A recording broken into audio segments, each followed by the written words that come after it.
Daniel, chapitre 1.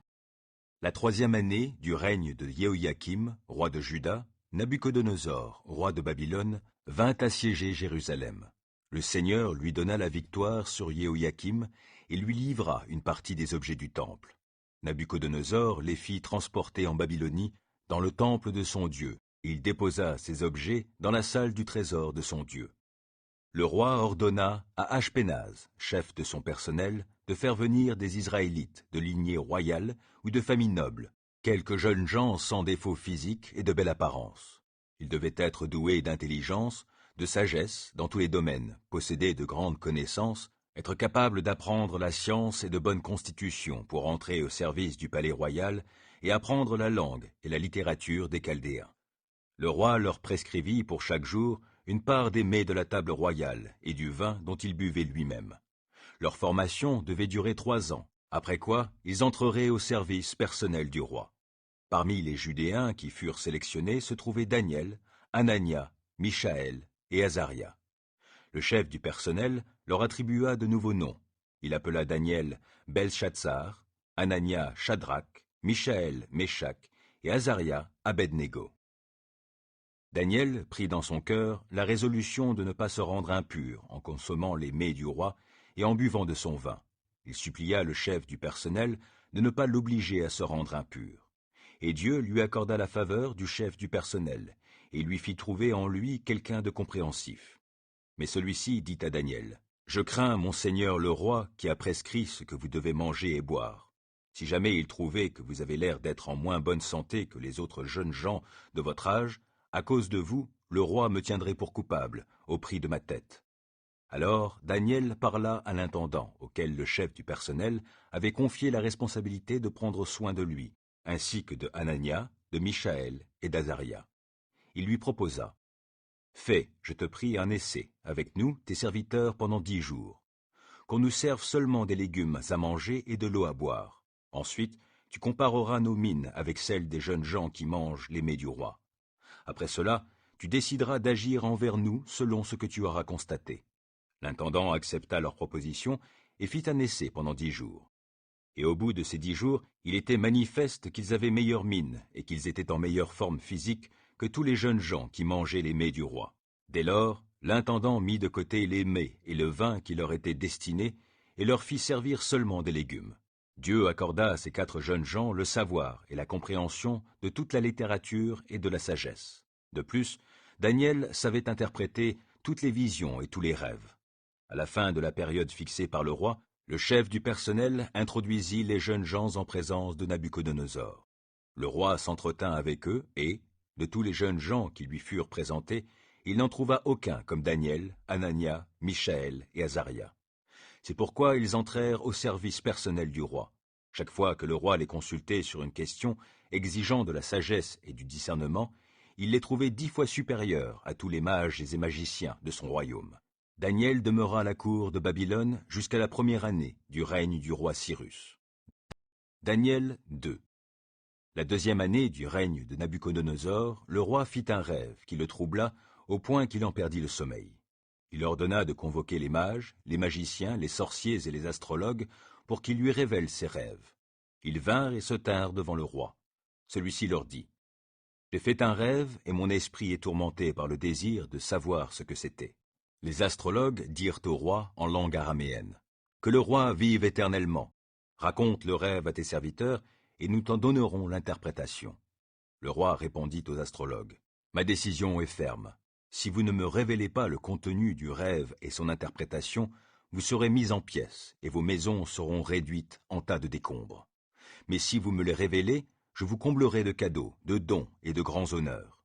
Exposez-moi donc mon rêve et ce qu'il signifie. » Ils dirent pour la seconde fois au roi, « Que sa majesté raconte le rêve à ses serviteurs, et nous lui en donnerons l'interprétation. » Le roi rétorqua, « Je vois ce qu'il en est.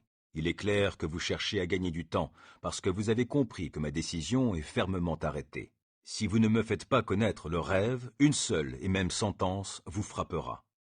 Vous vous êtes mis d'accord pour me débiter quelques discours mensongers et trompeurs, en espérant qu'avec le temps, la situation changera. C'est pourquoi, dites-moi ce que j'ai rêvé et je saurai que vous êtes aussi capable de m'en donner l'interprétation. » Les astrologues reprirent la parole devant le roi et dirent « Il n'est personne au monde qui puisse faire connaître à sa majesté ce qu'elle demande.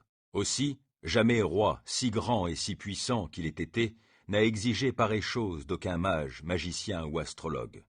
Ce que le roi demande est trop difficile, et il n'y a personne qui soit capable de révéler cette chose au roi, excepté les dieux, mais eux, ils n'habitent pas parmi les mortels. » Là-dessus, le roi s'irrita et entra dans une colère violente. Il ordonna de mettre à mort tous les sages de Babylone. Lorsque le décret de tuer les sages fut publié, on rechercha aussi Daniel et ses compagnons pour les mettre à mort. Alors Daniel s'adressa avec sagesse et tact à Arioc, le chef des gardes du roi, qui s'apprêtait à tuer les sages de Babylone. Il demanda à Arioc, l'officier du roi, « Pourquoi le roi a-t-il promulgué une si terrible sentence ?» Alors Arioc lui exposa l'affaire. Daniel se rendit auprès du roi et le pria de lui accorder un délai en lui disant qu'il lui ferait alors connaître l'interprétation demandée.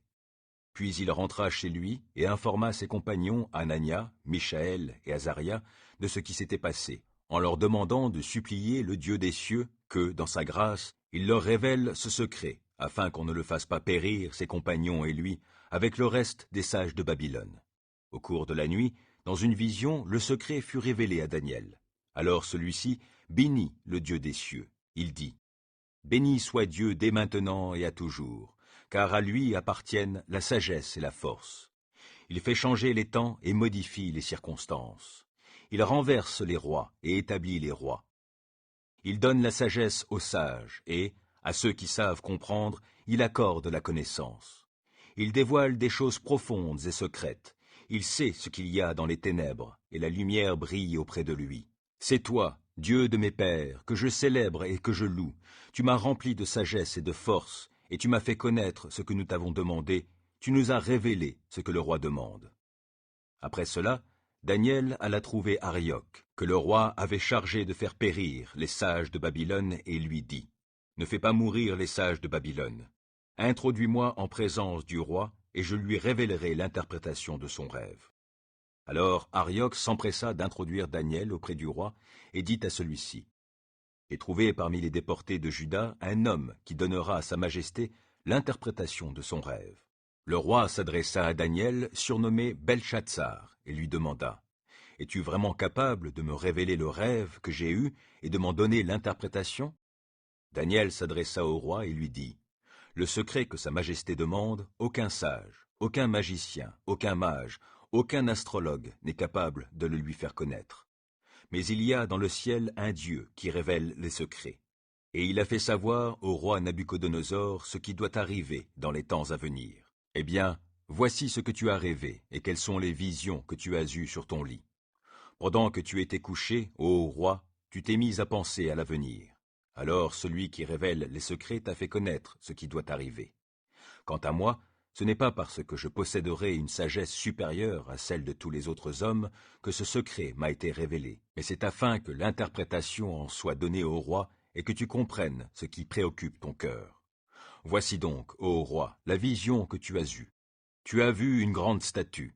Cette statue était immense et d'une beauté éblouissante. Elle était dressée devant toi et son aspect était terrifiant. La tête de cette statue était en or pur, la poitrine et les bras en argent, le ventre et les hanches en bronze, les jambes en fer, les pieds partiellement en fer et partiellement en argile.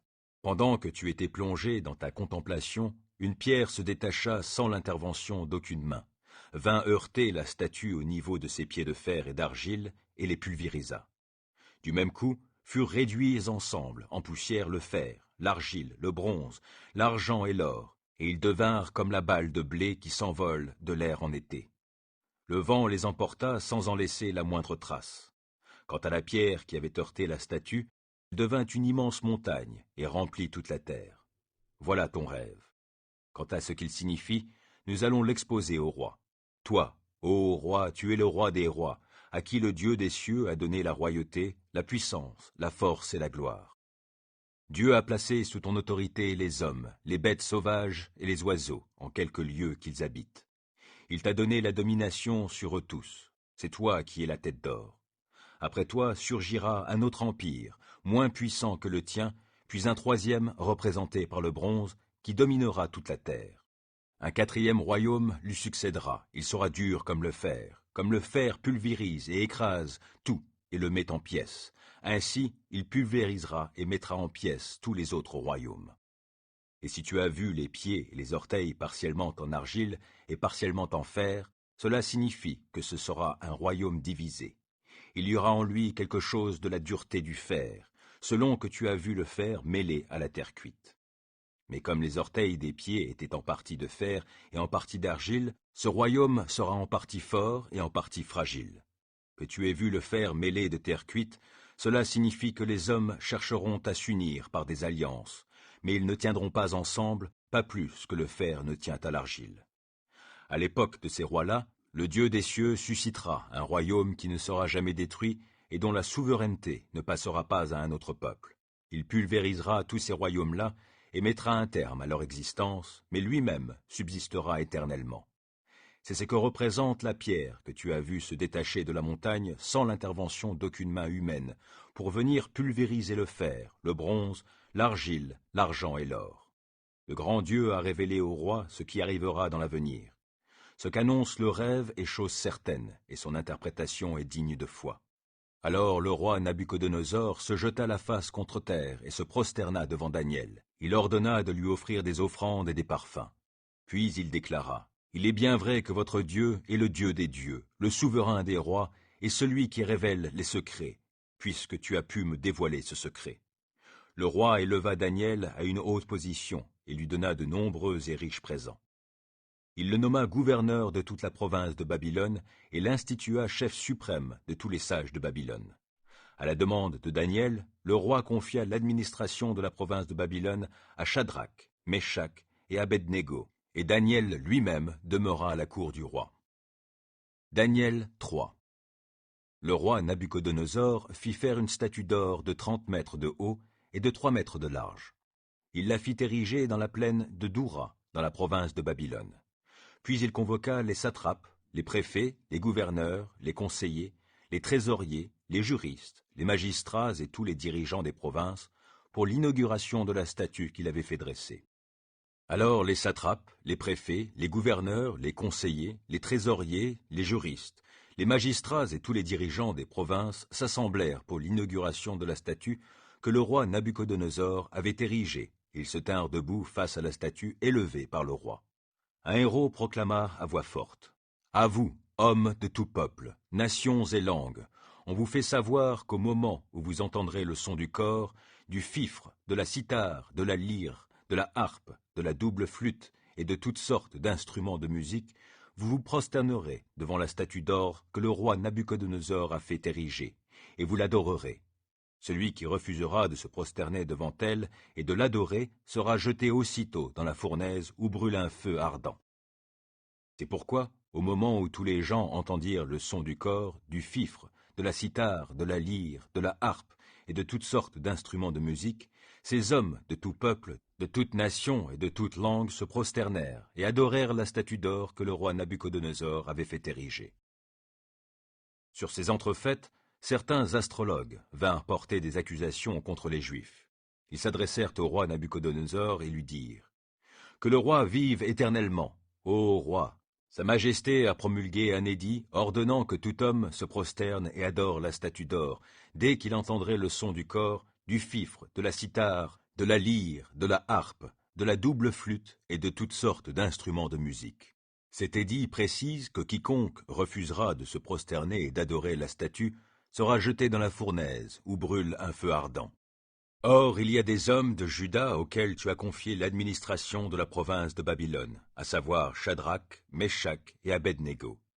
Ces hommes-là ne t'ont pas obéi, ô roi. Ils n'adorent pas tes dieux et ne se prosternent pas devant la statue d'or que tu as fait ériger. » Alors Nabuchodonosor s'irrita et entra dans une grande colère. Il ordonna de faire venir Shadrach, Meshach et Abednego. On les amena donc devant le roi. Celui-ci prit la parole et leur demanda, « Est-il vrai, Shadrach, Meshach et Abednego, que vous n'adorez pas mes dieux et que vous ne vous prosternez pas devant la statue d'or que j'ai érigée?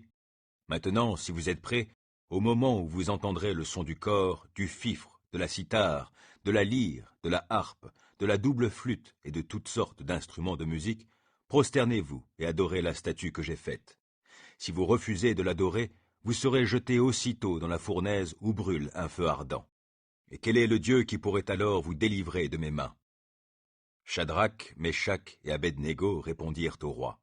Ô Nabuchodonosor, il n'est pas nécessaire de te répondre sur ce point. Si le Dieu que nous servons peut nous délivrer de la fournaise où brûle un feu ardent, ainsi que de tes mains, ô roi, qu'il nous délivre. Mais même s'il ne le fait pas, sache bien, ô roi, que nous n'adorerons pas tes dieux, et que nous ne nous prosternerons pas devant la statue d'or que tu as fait ériger. Alors Nabuchodonosor fut rempli de fureur contre Shadrach, Meshach et Abed-Négo, et son visage devint blême. Il reprit la parole et ordonna de chauffer la fournaise 7 fois plus que d'habitude. Puis il commanda à quelques soldats vigoureux de sa garde de ligoter Shadrach, Meshach et Abed-Négo et de les jeter dans la fournaise ardemment chauffée. Aussitôt les 3 hommes furent ligotés tout habillés, avec leurs pantalons, leurs tuniques et leurs turbans, et jetés dans la fournaise où brûlait un feu ardent. Mais comme, sur l'ordre du roi, on avait fait chauffer la fournaise au maximum, les flammes qui en jaillissaient firent périr les soldats qui y avaient jeté Shadrach, Meshach et Abed-Négo. Quant à Shadrach, Meshach et Abed-Négo, ils tombèrent tous les 3 ligotés au milieu de la fournaise où brûlait un feu ardent. C'est alors que le roi Nabuchodonosor fut saisi de stupeur. Il se leva précipitamment et, s'adressant à ses conseillers, il demanda « N'avons-nous pas jeté 3 hommes tout ligotés dans le feu ?» Ils répondirent au roi « Bien sûr, Majesté. » « Eh bien, reprit le roi, je vois 4 hommes sans lien qui marchent au milieu du feu sans subir aucun dommage corporel, et le 4e a l'aspect d'un fils des dieux. » Puis Nabuchodonosor s'approcha de la porte de la fournaise où brûlait un feu ardent et se mit à crier « Shadrach, Meshach et Abed-Négo, serviteurs du Dieu Très-Haut, sortez de là et venez ici !» Alors Shadrach, Meshach et Abed-Négo sortirent du milieu du feu.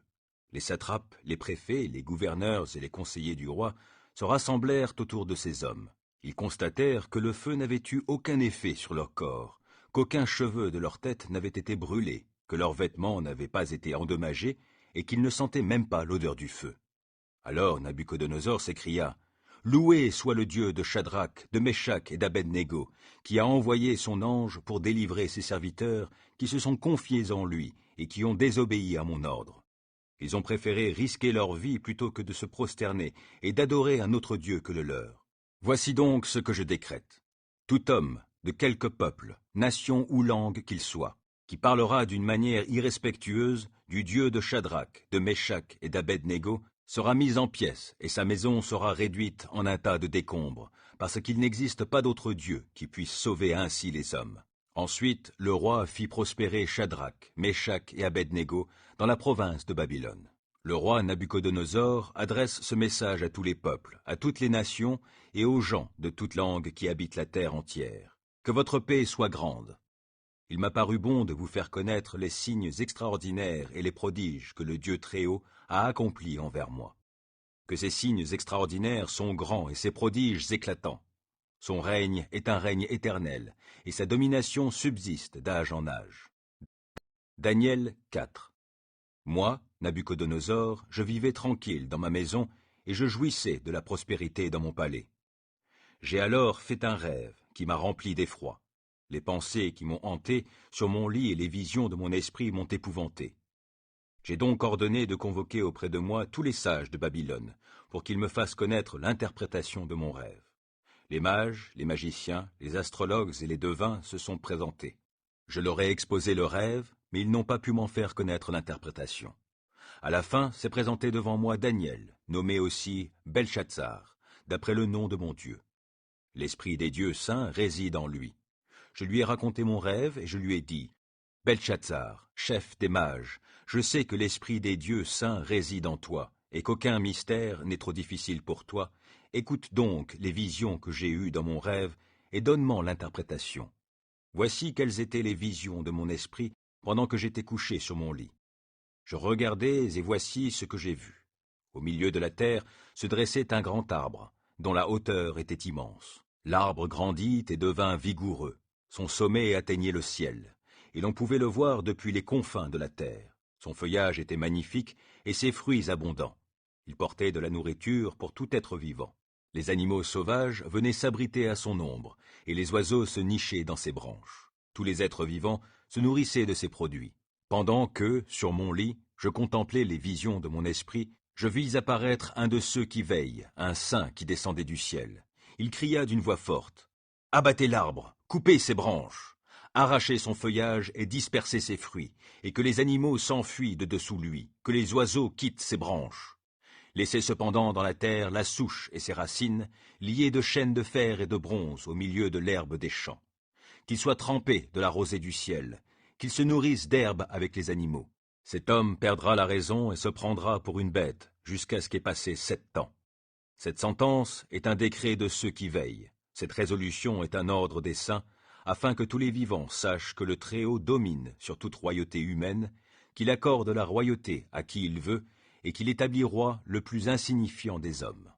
Tel est le rêve que j'ai eu, moi, le roi Nabuchodonosor. Quant à toi, Belchatsar, donne-moi l'interprétation, puisque tous les sages de mon royaume s'en sont montrés incapables. Mais toi, tu le peux, car l'esprit des dieux saints réside en toi. Alors Daniel, nommé aussi Belchatsar, demeura un moment interloqué. Ses pensées l'effrayaient. Le roi reprit et dit, « Belchatsar, que le songe et son explication ne t'effraient pas. »« Mon seigneur, répondit Belchatsar, je souhaiterais que ce songe s'applique à tes ennemis et sa signification à tes adversaires. Tu as vu un arbre grandir et devenir vigoureux, sa cime toucher le ciel et on le voyait de toute la terre. Cet arbre au feuillage magnifique et aux fruits abondants portait de la nourriture pour tous les êtres vivants. Les animaux sauvages venaient s'abriter sous lui et les oiseaux nichaient dans ses branches. Cet arbre, ô roi, c'est toi, car tu es devenu grand et puissant. Ta grandeur s'est accrue, elle atteint jusqu'au ciel et ta domination s'étend jusqu'aux confins de la terre. Le roi a vu ensuite l'un de ceux qui veillent, un saint, descendre du ciel et crier « Abattez l'arbre et détruisez-le !» Laissez toutefois en terre la souche avec les racines, mais liez de chaînes de fer et de bronze au milieu de l'herbe des champs, qu'il soit trempé de la rosée du ciel et qu'il se nourrisse d'herbe avec les animaux des champs jusqu'à ce que 7 ans aient passé. Voici ce que cela signifie, ô roi. Il s'agit là d'un décret du Très-Haut prononcé contre mon seigneur le roi. On te chassera du milieu des humains et tu vivras parmi les bêtes des champs. On te nourrira d'herbe comme les bœufs et tu seras trempé de la rosée du ciel. Tu seras dans cet état durant 7 ans, jusqu'à ce que tu reconnaisses que le Très-Haut est le maître de toute royauté humaine, et qu'il accorde la royauté à qui il lui plaît. Mais si l'on a ordonné de préserver la souche avec les racines de l'arbre, c'est que la royauté te sera rendue dès que tu auras reconnu que le Dieu des cieux est souverain. C'est pourquoi, ô roi, voici mon conseil. Puisses-tu juger bon de le suivre. Détourne-toi de tes péchés et fais ce qui est juste. Mets un terme à tes injustices en ayant compassion des pauvres. Peut-être ta tranquillité se prolongera-t-elle. Tous ces événements s'accomplirent pour le roi Nabuchodonosor. En effet, 12 mois plus tard, il se promenait sur la terrasse du palais royal de Babylone. Il prit la parole et dit « N'est-ce pas là Babylone la grande, que moi j'ai bâtie pour en faire une résidence royale? C'est par la grandeur de ma puissance et pour la gloire de ma majesté que j'ai fait cela. » Ces paroles étaient encore sur ses lèvres qu'une voix retentit du ciel. « Roi Nabuchodonosor, écoute ce qu'on te dit. Le pouvoir royal t'est retiré. On te chassera du milieu des humains et tu vivras avec les bêtes des champs. On te nourrira d'herbe comme les bœufs. Tu seras dans cet état durant 7 ans, jusqu'à ce que tu reconnaisses que le Très-Haut est maître de toute royauté humaine et qu'il accorde la royauté à qui lui plaît. » Au même instant, la sentence prononcée contre Nabuchodonosor fut exécutée. Il fut chassé du milieu des hommes, il se mit à manger de l'herbe comme les bœufs, et son corps fut trempé par la rosée du ciel. Sa chevelure devint aussi longue que des plumes d'aigle, et ses ongles ressemblaient aux griffes des oiseaux. Au terme du temps annoncé, moi, Nabuchodonosor, je levai les yeux vers le ciel, et la raison me revint. Je remerciai le Très-Haut, je louai celui qui vit éternellement, et je proclamai sa gloire. Sa souveraineté est éternelle, son règne dure d'âge en âge. Tous les habitants de la terre ne comptent pour rien devant lui, et il agit comme il l'entend envers l'armée des êtres qui vivent dans le ciel et envers les habitants de la terre. Personne ne peut s'opposer à ses interventions ou lui reprocher. Que fais-tu? À l'heure même, la raison me revint, la gloire de ma royauté, la majesté et la splendeur me furent rendues. Mes conseillers et mes dignitaires me rappelèrent, et je fus réinstallé sur mon trône avec un surcroît de grandeur. Maintenant, moi, Nabuchodonosor, je loue, j'exalte et je glorifie le roi des cieux, car il agit en accord avec ses paroles, et tout ce qu'il fait est juste. Il a le pouvoir d'abaisser ceux qui vivent dans l'orgueil. Daniel 5. Un jour, le roi Balthazar organisa un banquet en l'honneur de ses 1000 dignitaires et se mit à boire du vin en leur présence. Excité par le vin, Balthazar ordonna d'apporter les coupes d'or et d'argent que Nabuchodonosor, son père, avait rapportées du temple de Jérusalem. Il voulait s'en servir pour boire, lui et ses hauts dignitaires, ses femmes et ses concubines. Aussitôt, on apporta les coupes d'or qui avaient été prises dans le temple de Dieu à Jérusalem, et le roi, ses hauts dignitaires, ses femmes et ses concubines s'en servirent pour boire. Ils burent et se mirent à louer les dieux d'or, d'argent, de bronze, de fer, de bois et de pierre. À ce moment-là, apparurent soudain, devant le candélabre, les doigts d'une main humaine qui se mirent à écrire sur le plâtre du mur du palais royal. Le roi vit cette main qui écrivait. Alors son visage devint blême, des pensées terrifiantes l'assaillirent, il se mit à trembler de tout son être, et ses genoux s'entrechoquèrent. Il ordonna à grands cris de faire venir les magiciens, les astrologues et les devins, et il dit aux sages, « Celui qui déchiffrera cette inscription et m'en donnera l'interprétation sera revêtu de pourpre. On lui mettra une chaîne d'or au cou, et il partagera le gouvernement du royaume avec 2 autres hauts fonctionnaires. » Tous les sages du roi entrèrent dans la salle, mais aucun d'eux ne put déchiffrer l'inscription, ni en faire connaître l'interprétation au roi. Alors le roi Balthazar fut encore plus effrayé, il pâlit davantage, et ses hauts dignitaires se trouvèrent dans une grande confusion. Quand la reine-mère entendit ce que disaient le roi et ses hauts dignitaires, elle pénétra dans la salle du festin. Elle prit la parole et dit, « Que le roi vive éternellement. Ne te laisse pas terrifier par tes pensées, et que ton visage ne pâlisse pas ainsi. Il y a dans ton royaume un homme en qui réside l'esprit des dieux saints. Du temps de ton père, on trouva en lui une clairvoyance, une intelligence et une sagesse pareilles à la sagesse des dieux. Aussi le roi Nabuchodonosor, ton père, l'a-t-il établi chef des mages, des magiciens, des astrologues et des devins. Car cet homme, Daniel, que le roi a nommé Belchatsar, possède un esprit extraordinaire, de la connaissance et de l'intelligence pour interpréter les rêves, trouver la solution des énigmes et résoudre les problèmes difficiles. Que l'on appelle donc Daniel, et il donnera l'interprétation. Aussitôt, Daniel fut introduit en présence du roi. Celui-ci prit la parole et lui dit, « Es-tu ce Daniel qui fait partie des exilés de Juda, que le roi, mon père, a amené de Juda? J'ai entendu dire que l'esprit des dieux réside en toi, et que tu possèdes une clairvoyance, une intelligence et une sagesse extraordinaires. Or, on vient de m'amener les sages et les magiciens pour lire cette inscription et m'en faire connaître l'interprétation. Mais ils n'en ont pas été capables. On m'a dit que toi, tu peux donner des interprétations et résoudre les problèmes difficiles. Si donc tu es capable de lire cette inscription et de m'en faire connaître l'interprétation, tu seras revêtu de pourpre, tu porteras une chaîne d'or au cou et tu partageras le gouvernement du royaume avec 2 autres hauts fonctionnaires. » Alors Daniel prit la parole et dit au roi, « Garde tes présents et donne tes cadeaux à un autre. Je vais cependant te déchiffrer l'inscription et t'en faire connaître l'interprétation. Ô roi, le Dieu Très-Haut avait donné à Nabuchodonosor, ton père, la royauté et la grandeur, la gloire et la majesté. Et à cause de la grandeur qu'il lui avait accordée, les gens de tout peuple, de toute nation et de toute langue tremblaient de peur devant lui. La vie et la mort de chacun dépendaient de son bon vouloir. Il élevait et abaissait qui il lui plaisait. Mais lorsque son cœur s'enorgueillit et qu'il s'endurcit jusqu'à l'arrogance, on lui fit quitter son trône royal, et il fut dépouillé de sa gloire. Il fut chassé de la société des humains, sa raison devint semblable à celle des bêtes, et il se mit à vivre en compagnie des ânes sauvages. On le nourrissait d'herbes, comme les bœufs, et son corps était trempé par la rosée du ciel. Cela dura jusqu'au jour où il reconnut que le Dieu Très-Haut est maître de toute royauté humaine, et qu'il élève à la royauté qui il veut. Et toi, son fils, Balthazar, tu savais tout cela, et cependant tu n'as pas adopté une attitude humble. Tu t'es élevé contre le Seigneur du ciel, et tu t'es fait apporter les coupes de son temple. Puis toi et tes hauts dignitaires, tes femmes et tes concubines, vous y avez bu du vin, et tu as loué les dieux d'argent, d'or, de bronze, de fer, de bois et de pierre, des dieux qui ne voient rien, n'entendent rien et ne savent rien. Mais le Dieu qui tient ton souffle de vie dans sa main et de qui dépend toute ta destinée, tu ne l'as pas honoré. C'est pourquoi il a envoyé ce tronçon de main pour tracer cette inscription. Voici l'inscription qui a été tracée là. Il a été compté. Une mine, un cycle et 2 demi-cycles. Et voici l'interprétation. Une mine. Dieu a compté les années de ton règne et les a menées à leur terme.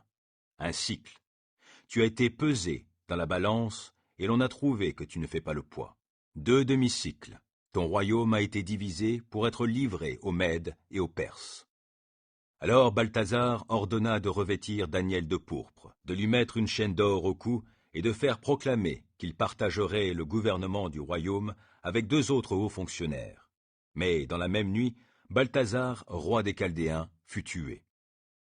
Daniel 6. Et Darius, le Mède, âgé d'environ 62 ans, accéda au pouvoir royal. Darius jugea bon de nommer 120 satrapes pour gouverner tout le royaume. Il plaça au-dessus d'eux 3 ministres auxquels ces satrapes devaient rendre compte pour que les intérêts du roi soient préservés. Daniel était l'un de ces 3. Or, il se montrait plus capable que les 2 autres ministres et tous les satrapes, parce qu'il y avait en lui un esprit extraordinaire. C'est pourquoi le roi songeait à le mettre à la tête de tout le royaume. Alors les autres ministres et les satrapes se mirent à chercher un motif d'accusation contre lui dans sa manière d'administrer les affaires de l'Empire, mais ils ne purent découvrir aucun motif d'accusation, ni aucune faute, car il était fidèle, de sorte qu'on ne pouvait trouver en lui ni négligence ni faute. Ces hommes-là conclurent donc: nous ne trouverons aucun motif d'accusation contre ce Daniel, à moins que ce soit en relation avec la loi de son Dieu. Alors ces ministres et ces satrapes se précipitèrent chez le roi et lui parlèrent ainsi: que le roi Darius vive éternellement. Tous les ministres du royaume, les préfets et les satrapes, les conseillers et les gouverneurs, réunis en conseil, ont décidé qu'il fallait publier un édit royal pour mettre en vigueur une interdiction stricte. Selon cet édit, quiconque, pendant les 30 jours qui suivent, adressera une prière à quelque dieu ou quelque homme que ce soit, si ce n'est à toi, Majesté, sera jeté dans la fosse aux lions. Maintenant, Majesté, établis cette interdiction et signe le décret afin qu'il soit irrévocable, conformément à la loi des Mèdes et des Perses, qui est immuable. Là-dessus, le roi Darius signa le décret portant l'interdiction. Quand Daniel apprit que ce décret avait été signé, il entra dans sa maison. Les fenêtres de sa chambre haute étant ouvertes en direction de Jérusalem, 3 fois par jour, il se mettait à genoux pour prier et louer son Dieu. Il continua à le faire comme auparavant. Alors ces hommes firent irruption chez lui et le surprirent en train d'invoquer et d'implorer son Dieu. Aussitôt, ils se rendirent chez le roi pour lui parler de l'interdiction royale. « N'as-tu pas signé un décret d'interdiction, dirent-ils, stipulant que quiconque adressera dans les 30 jours une prière à quelque dieu ou homme que ce soit, si ce n'est à toi, Majesté, serait jeté dans la fosse aux lions ?» Le roi répondit: « Il en est bien ainsi, conformément à la loi des Mèdes et des Perses qui est immuable. » « Eh bien, reprirent-ils devant le roi, Daniel, l'un des déportés de Juda, ne fait aucun cas de toi, Majesté, car il n'a pas respecté l'interdiction que tu as signée.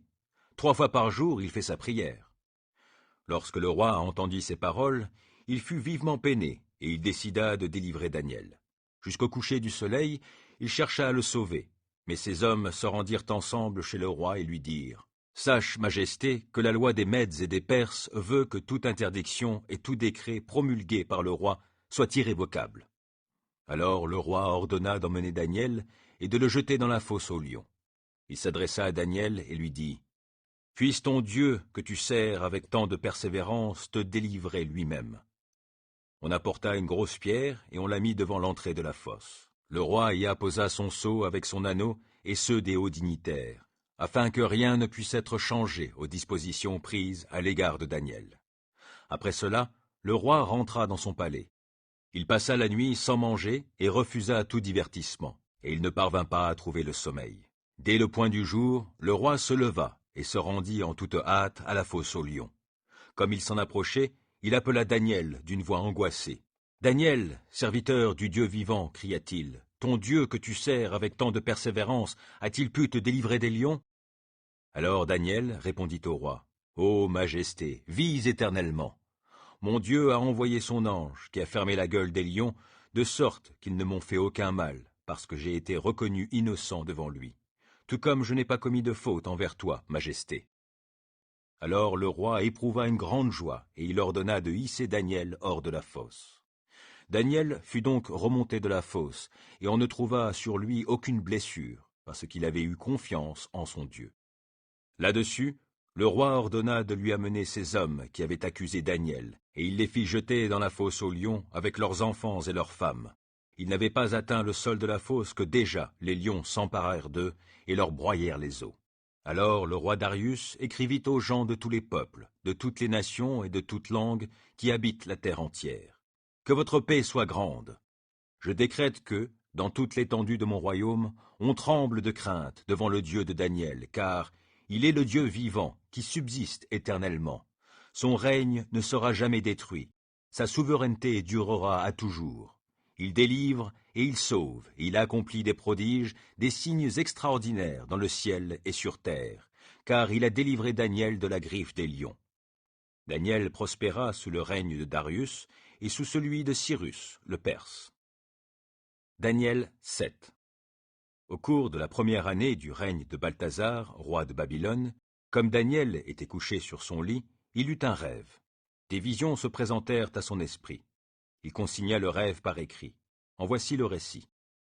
Au cours de mes visions nocturnes, je regardais et voici que les 4 vents du ciel agitaient la grande mer. 4 bêtes énormes, différentes les unes des autres, surgirent de la mer. La première ressemblait à un lion avec des ailes d'aigle. Tandis que je la regardais, ses ailes lui furent arrachées. Elle fut soulevée de terre et dressée sur ses pieds comme un homme. Un cœur humain lui fut donné. Et voici que surgit une deuxième bête, ressemblant à un ours. Elle était dressée sur un côté et tenait dans sa gueule 3 côtes entre les dents. J'entendis qu'on lui disait « Debout, mange beaucoup de chair !» Après cela, je continuai à regarder et je vis un autre animal qui ressemblait à un léopard, avec 4 ailes d'oiseau sur le dos et 4 têtes. Le pouvoir lui fut donné. Après cela, dans mes visions nocturnes, je vis surgir une 4e bête, effrayante, terrifiante et d'une force extraordinaire. Elle avait d'énormes dents de fer, elle dévorait, déchiquetait et piétinait ce qui restait de ses victimes. Elle était bien différente de toutes les bêtes qui l'avaient précédée. Elle avait aussi 10 cornes. J'observai ces cornes, et voilà qu'au milieu d'elles surgit une autre corne plus petite. 3 des premières cornes furent arrachées devant elle. Sur cette corne, il y avait des yeux ressemblant à des yeux humains, et une bouche qui parlait avec arrogance.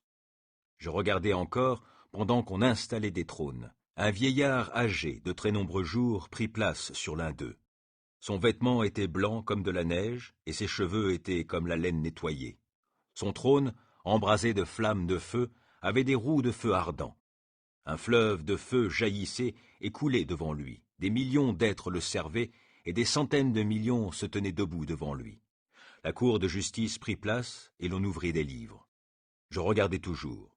Alors, à cause des propos arrogants proférés par la corne, je vis qu'on tuait la bête, et que son corps était détruit, jeté dans un brasier de feu. Quant au reste des bêtes, on leur enleva leur pouvoir, mais on leur accorda une prolongation de vie jusqu'à un temps et un moment fixés. Je regardais encore dans mes visions nocturnes. Sur les nuées du ciel, je vis venir quelqu'un semblable à un fils d'homme. Il s'avança jusqu'au vieillard âgé de nombreux jours, et on le fit approcher devant lui. On lui donna la souveraineté et la gloire et la royauté, et tous les peuples, toutes les nations, les hommes de toutes les langues, lui apportèrent leurs hommages. Sa souveraineté est éternelle, elle ne passera jamais, et quant à son royaume, il ne sera jamais détruit. Moi, Daniel, je fus profondément angoissé, au-dedans de moi, et mes visions me remplirent d'effroi. Je m'approchai de l'un de ceux qui se tenaient là pour lui demander quelle était la signification véritable de tout ce que j'avais vu. Il me répondit pour m'en donner l'interprétation.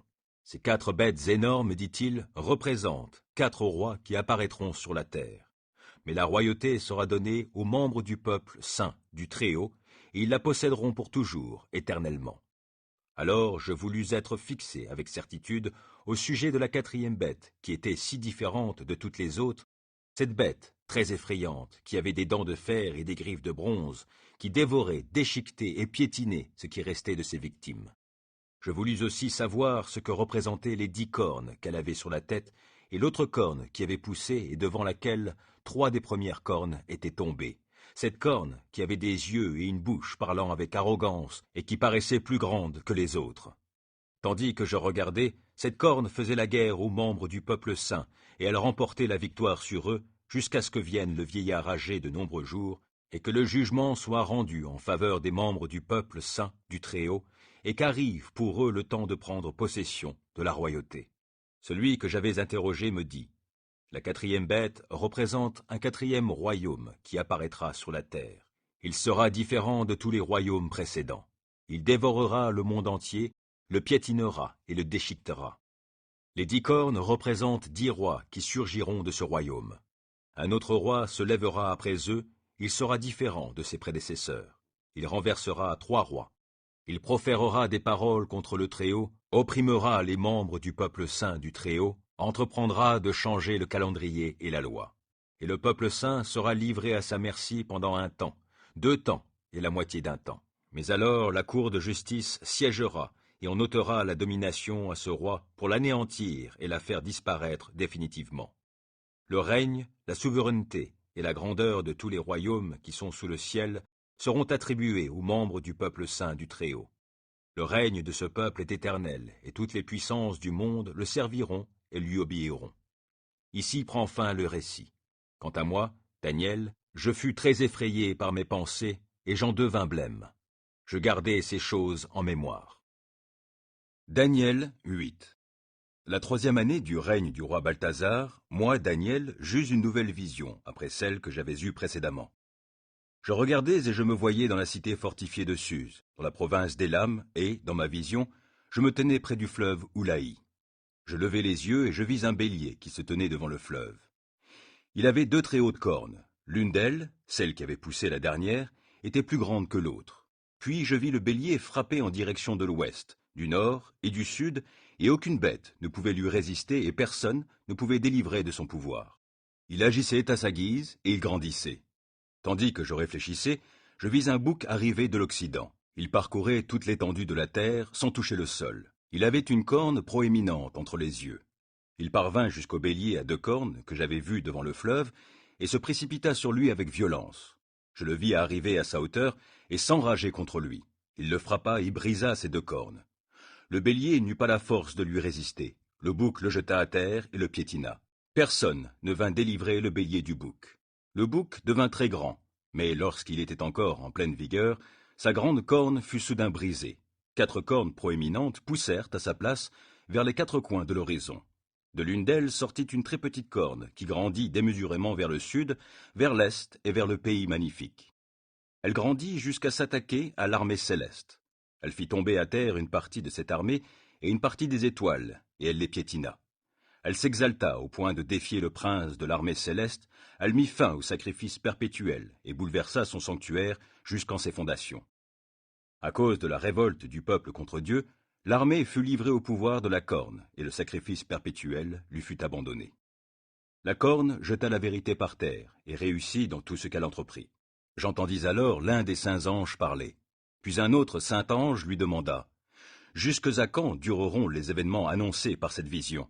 Jusqu'à quand le sacrifice perpétuel sera-t-il supprimé, et la révolte qui cause la dévastation sévira-t-elle ? Pendant combien de temps le sanctuaire et l'armée seront-ils livrés au pouvoir de la corne et foulés aux pieds ?»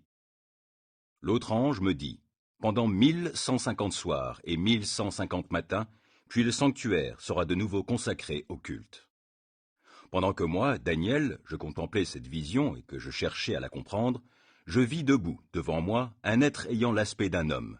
Et j'entendis une voix d'homme venant de l'Oulaï, qui appelait et disait, « Gabriel, explique-lui la vision. » Celui-ci s'avança vers l'endroit où je me tenais. À son approche, je fus pris de frayeur et je tombai face contre terre. Il me dit, « Fils d'homme, comprends bien que cette vision concerne le temps de la fin. » Pendant qu'il me parlait, je perdis connaissance et tombai face contre terre. Mais il me toucha et me fit tenir debout sur place. Puis il me dit, « Je vais te révéler ce qui arrivera à la fin du temps de la colère divine, car un terme lui a été assigné. Le bélier à 2 cornes que tu as vu représente les rois de Médie et de Perse. Le bouc velu, c'est le roi de Grèce, et la grande corne entre ses yeux représente le premier roi de cet empire. Puis elle s'est brisée, et 4 cornes ont poussé à sa place. Celle-ci représente 4 royaumes issus de cette nation, qui, cependant, n'auront pas la même puissance. À la fin de leur règne, quand les méchants auront mis le comble à leur révolte contre Dieu, s'élèvera un roi dur et expert en intrigue. Sa puissance ira en croissant, mais non par sa propre force. Il causera d'incroyables ravages et réussira dans ce qu'il entreprendra. Il exterminera de puissants adversaires et décimera les membres du peuple saint.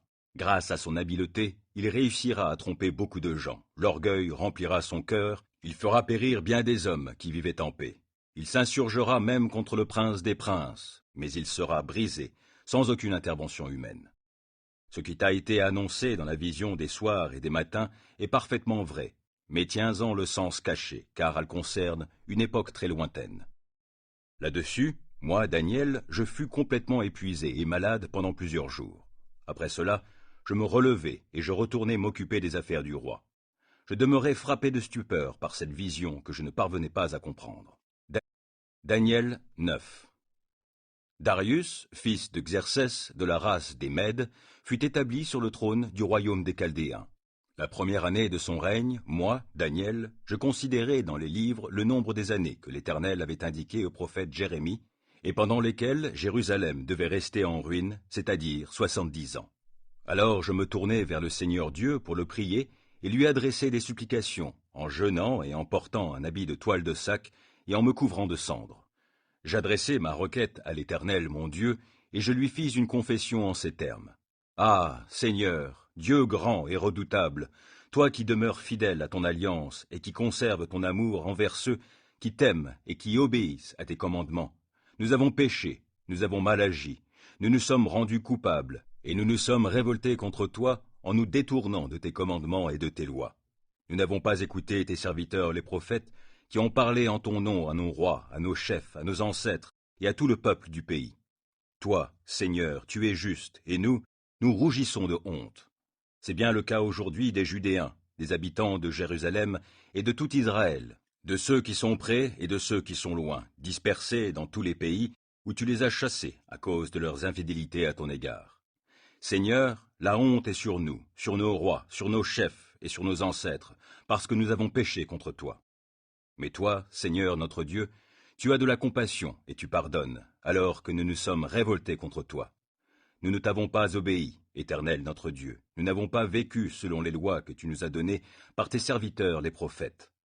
Tout le peuple d'Israël a transgressé ta loi et s'est détourné pour ne pas entendre ta voix. Alors la malédiction et toutes les imprécations inscrites dans la loi de Moïse, ton serviteur, se sont déversées sur nous, parce que nous avons péché contre Dieu.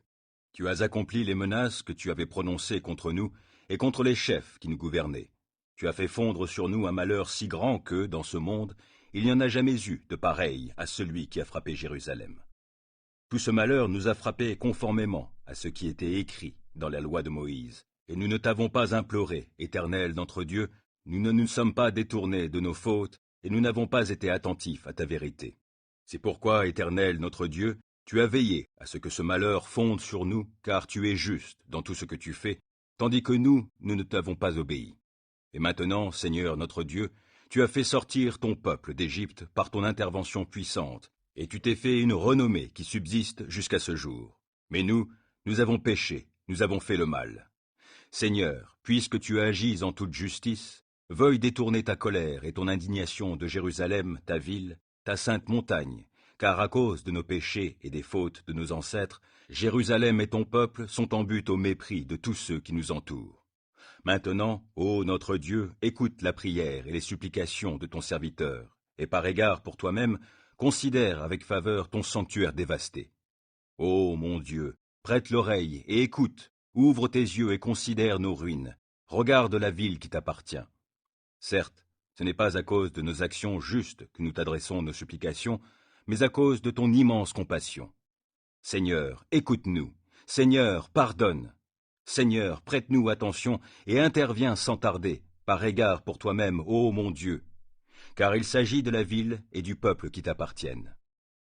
Je continuais à parler dans ma prière en confessant mes péchés et les péchés de mon peuple Israël, et en suppliant l'Éternel mon Dieu en faveur de sa sainte montagne. J'étais encore en train de prononcer ma prière quand Gabriel, ce personnage que j'avais vu dans une vision précédente, s'approcha de moi d'un vol rapide au moment de l'offrande du soir. Il s'entretint avec moi et me donna des explications en me disant « Daniel, je suis venu maintenant pour t'éclairer. Dès que tu as commencé ta supplique, un message a été émis, et je suis venu pour te le communiquer, car tu es bien-aimé de Dieu. Sois donc attentif à ce message et comprends cette vision. Une période de 70 septênes a été fixée pour ton peuple et pour ta ville sainte, pour mettre un terme à la révolte contre Dieu, pour en finir avec les péchés et pour expier les fautes ainsi que pour instaurer une justice éternelle, pour accomplir visions et prophéties et pour conférer l'onction à un sanctuaire très saint. Voici donc ce que tu dois savoir et comprendre. Depuis le moment où le décret ordonnant de restaurer et de rebâtir Jérusalem a été promulgué jusqu'à l'avènement d'un chef ayant reçu l'onction, il s'écoulera 7 septênes et 62 septênes. La ville sera rebâtie et rétablie avec ses places et ses fossés en des temps de détresse. À la fin des 62 septênes, un homme ayant reçu l'onction sera mis à mort, bien qu'on ne puisse rien lui reprocher. Quant à la ville et au sanctuaire, ils seront détruits par le peuple d'un chef qui viendra, mais sa fin arrivera, provoquée comme par une inondation, et jusqu'à la fin, séviront la guerre et les dévastations qui ont été décrétées. Loin conclura une alliance ferme avec un grand nombre au cours d'une septaine, et, à la moitié de la septaine, il fera cesser le sacrifice et l'offrande. Dans le temple sera établie l'abominable profanation, et cela durera jusqu'à ce que l'entière destruction qui a été décrétée s'abatte sur le dévastateur. Daniel 10. Durant la 3e année du règne de Cyrus, empereur de Perse, un message fut révélé à Daniel, nommé aussi Belchatsar. Cette révélation est authentique. Elle annonce un grand combat. Daniel fut attentif à la parole, et il en reçut la compréhension dans une vision. En ces jours-là, moi, Daniel, je fus plongé dans le deuil durant 3 semaines entières. Je ne touchai à aucun mets délicat, je ne pris ni viande, ni vin, et je ne me frottai d'aucune huile parfumée pendant ces 3 semaines. Le 24e jour du 1er mois, je me trouvai sur la rive du grand fleuve, le Tigre. Je levai les yeux, et j'aperçus un homme, vêtu d'habits de lin qui portait une ceinture d'or le plus pur autour des reins. Son corps luisait comme de la topaze, son visage flamboyait comme l'éclair. Ses yeux étaient pareils à des flammes ardentes, ses bras et ses pieds avaient l'éclat du bronze poli. Quand il parlait, le son de sa voix retentissait comme le bruit d'une grande foule. Moi, Daniel, je fus seul à voir cette apparition. Les gens qui étaient avec moi ne la virent pas, ils furent soudain saisis d'une grande frayeur et s'enfuirent pour se cacher. Je demeurai donc seul à contempler cette apparition grandiose. J'en perdis mes forces, je devins tout pâle et mes traits se décomposèrent. Je me sentais défaillir. J'entendis le personnage prononcer des paroles et, en entendant sa voix, je perdis connaissance et je tombai la face contre terre. Alors, une main me toucha. Elle me fit me redresser tout tremblant sur mes genoux et sur les paumes de mes mains. Puis le personnage me dit « Daniel, homme bien-aimé de Dieu, sois attentif aux paroles que je t'adresse. Mets-toi debout où tu es, car j'ai été maintenant envoyé vers toi. » Pendant qu'il prononçait ces mots, je me relevai tout tremblant. Il poursuivit « Sois sans crainte, Daniel, car dès le premier jour où tu as appliqué ton cœur à comprendre et à t'humilier devant ton Dieu, ta prière a été entendue. Et je suis venu vers toi en réponse à tes paroles. Mais le chef du royaume de Perse s'est opposé à moi durant 21 jours. Alors Michel, l'un des principaux chefs, est venu à mon aide, et je suis resté là auprès des rois de Perse. Je suis venu pour te faire comprendre ce qui arrivera à ton peuple dans l'avenir, car c'est encore une vision qui concerne ce temps-là. Pendant qu'il m'adressait ces paroles, j'inclinai la tête vers le sol, et je restai muet. Et voici qu'un personnage, qui avait l'aspect d'un homme, me toucha les lèvres. Alors je pus de nouveau ouvrir la bouche et parler.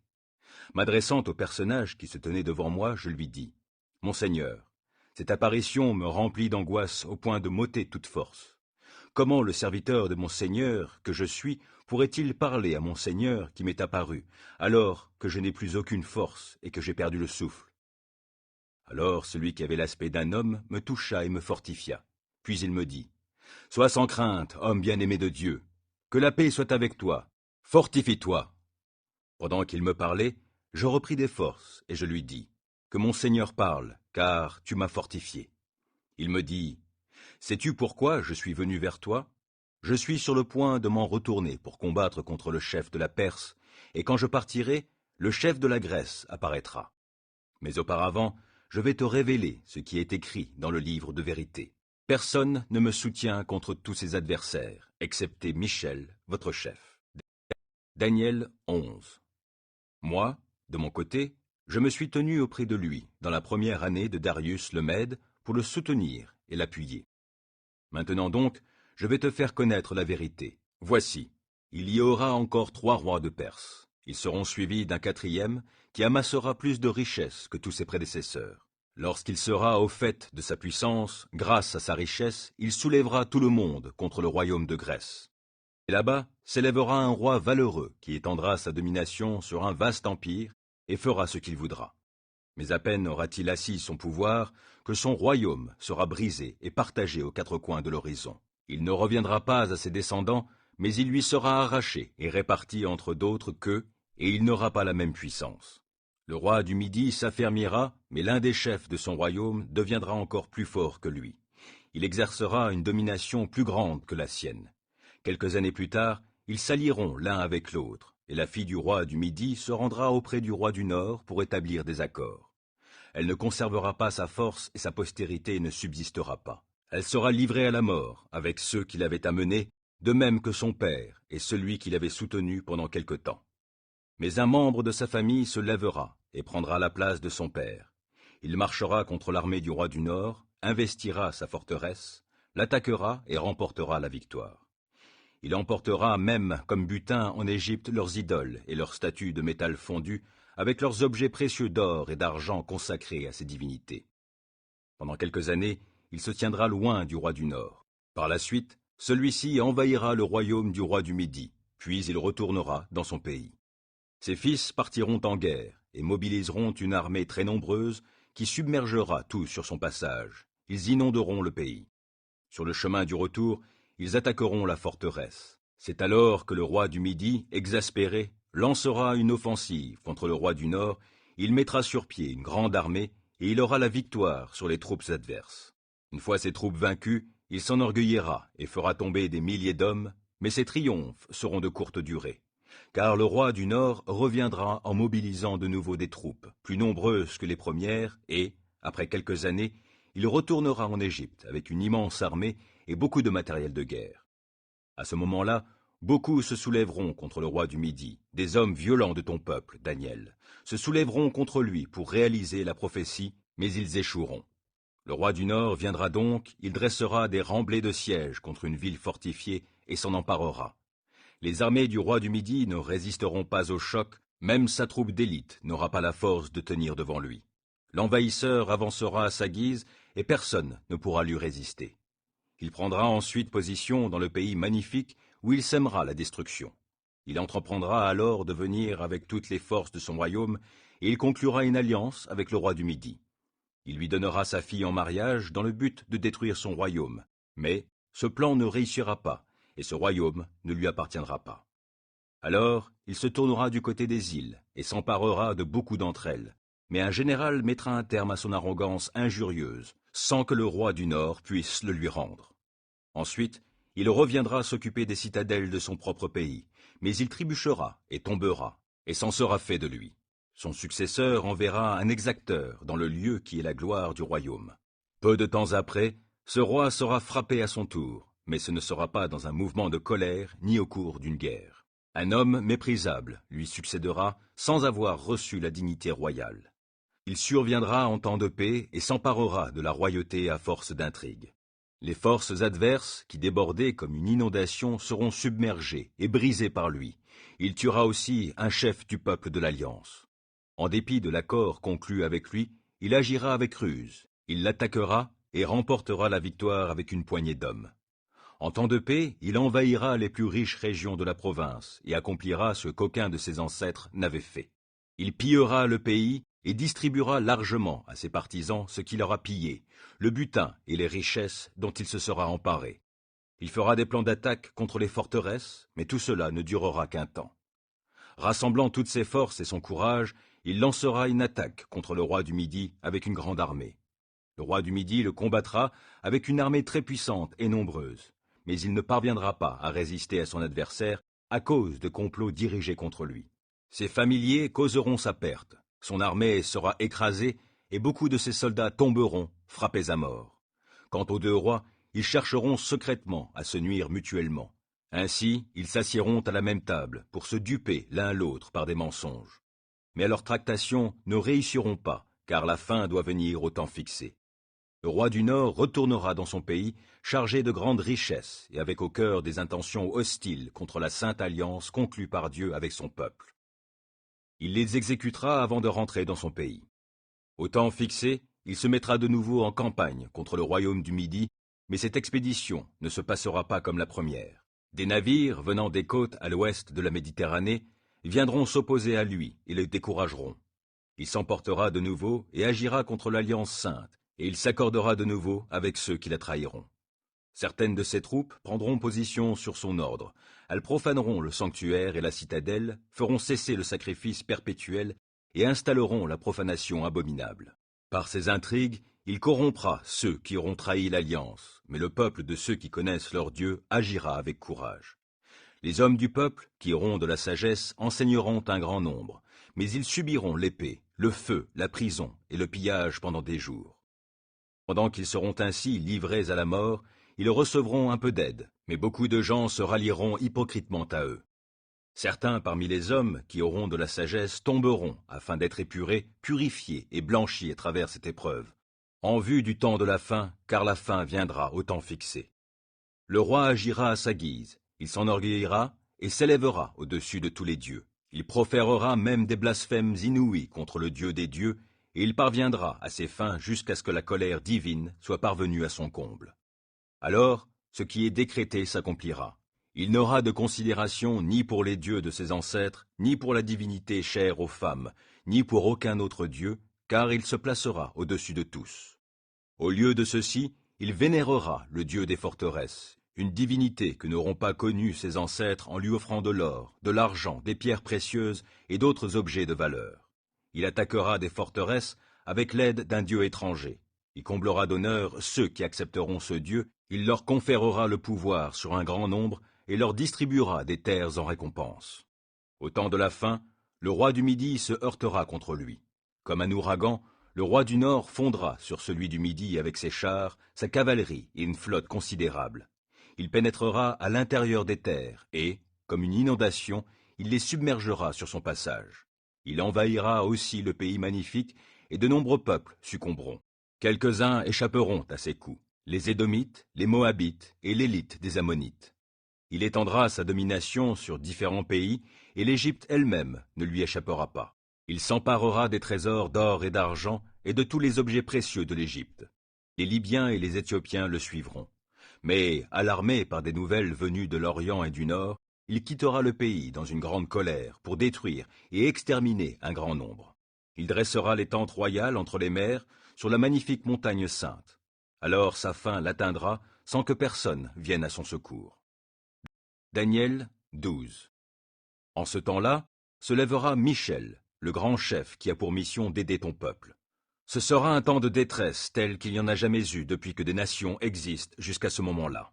En ce temps-là seront sauvés ceux de ton peuple dont le nom est inscrit dans le livre. Les nombreux humains qui dorment dans la poussière de la terre se réveilleront, les uns pour la vie éternelle, les autres pour la honte et l'horreur éternelle. Les hommes qui auront eu de la sagesse resplendiront alors comme le firmament. Ceux qui auront amené un grand nombre à être justes brilleront comme les étoiles, à toujours et à jamais. Quant à toi, Daniel, tiens caché le sens de ces paroles et conserve le livre scellé jusqu'au temps de la fin. Alors, beaucoup l'étudieront et verront leur connaissance s'accroître. Moi, Daniel, je continuai à regarder, et je vis deux autres personnages qui se tenaient là, chacun sur une rive du fleuve. L'un d'eux demanda à l'homme vêtu de lin qui se tenait au-dessus des eaux du fleuve. Quand donc viendra la fin de ces choses inouïes? Alors l'homme vêtu de lin qui se tenait au-dessus des eaux du fleuve leva sa main droite et sa main gauche vers le ciel, et je l'entendis déclarer: Je le jure par celui qui vit à jamais. Ce sera dans un temps, 2 temps et la moitié d'un temps. Quand la force du peuple saint sera entièrement brisée, alors toutes ces choses s'achèveront. » J'entendis ces réponses sans les comprendre. C'est pourquoi je redemandai, « Mon Seigneur, quelle sera l'issue de tous ces événements ?» Il me répondit, « Va, Daniel, car le sens de ces paroles sera caché. Elles seront scellées jusqu'au temps de la fin. Beaucoup seront purifiés, blanchis et éprouvés comme par le feu. Les méchants se conduiront avec perversité, et aucun d'eux ne comprendra, mais ceux qui auront de la sagesse comprendront. Depuis le moment où l'on fera cesser le sacrifice perpétuel, et où l'on installera l'abominable profanation, s'écouleront 1290 jours. Heureux celui qui attendra et qui parviendra jusqu'au 1335e jour. Quant à toi, va jusqu'à la fin, et tu entreras dans le repos. Puis, à la fin des temps, tu te relèveras pour recevoir la part qui t'est échue.